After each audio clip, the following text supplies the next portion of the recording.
Well, in the past few weeks, the U.S. has witnessed an aggressive crackdown on whistleblowers. For many, the Obama administration's tough investigative stance on unauthorized press leaks goes against the president's own election promise to bring back openness and transparency.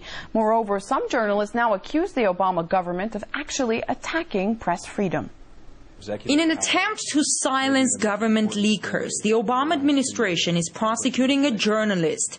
James Risen, a Pulitzer Prize-winning national security correspondent for the New York Times, is being told to give up his sources or go to jail.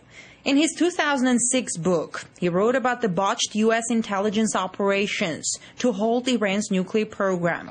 As he's still under prosecutor's scrutiny, Risen is now advised to avoid interviews on the subject. This issue has been litigated before. It went through the courts 2 years ago. A judge threw out the request for the subpoena. Now the Justice Department, under a new administration, ironically, seems to be going down the same path. Eric Lichtblau, together with his colleague James Risen, has made a number of groundbreaking revelations, including the Bush administration's warrantless wiretapping program. He says confidentiality is vital in their work, as people often put their lives at risk to tell what's really going on behind the scene. If in effect, we have a system where journalists can only cover things that the government says are not secret, then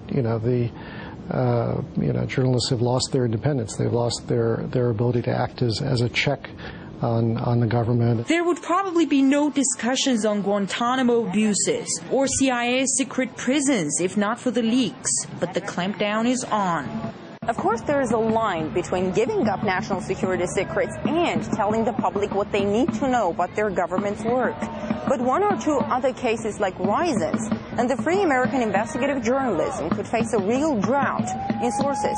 Obama's leak plugging has been welcomed most among advocates of secrecy in government affairs, but even they are surprised. What came to me as a surprise, the Obama administration came into office pledging maximum openness in government, and while they've taken some steps in that direction, they've also done some unexpected things regarding leaks. While some journalists have to fight for their sources, others demand transparency at the White House. Like Helen Thomas, who's been in the President Press Corps for over 50 years. We have never had that in the White House. Too much secrecy in the White House and government. And I think the people have a right to know almost everything. Meanwhile, Obama, with a new law tucked under his arm, positions the U.S. as the watchdog for the freedom of press in the world. What this act does is it sends a strong message from the United States government and from the State Department that we are paying attention to how other governments are operating when it comes to the press. One thing is not clear. Will the State Department pay attention to its own backyard as American journalists are being forced to break their word? Gainich Chakyan, RT, Washington, D.C.